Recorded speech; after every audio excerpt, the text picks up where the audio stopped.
ఒక మంచివాని కోసం ఎవరైనా ప్రాణాలు ఇవ్వచ్చు, మంచి వాళ్ళ కోసం. ఈ లోకంలో మంచి వాళ్ళు, ఒకవేళ నేను మంచివాడినైనా నువ్వు మంచివాడినైనా, మనల్ని ఈ లోకం ప్రేమిస్తుంది.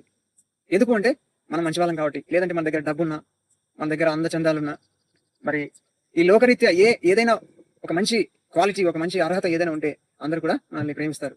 ఎందుకంటే మనలో మంచి చదువు ఉంది, లేకపోతే మంచి డబ్బు ఉందనో, లేకపోతే మంచి అందంగా ఉన్నామనో, లేకపోతే మంచి బలం ఉందనో, లేకపోతే ఏదో ఒకటి మనలో ఉందని మనల్ని ప్రేమించవచ్చు, మనల్ని ఇష్టపడచ్చు.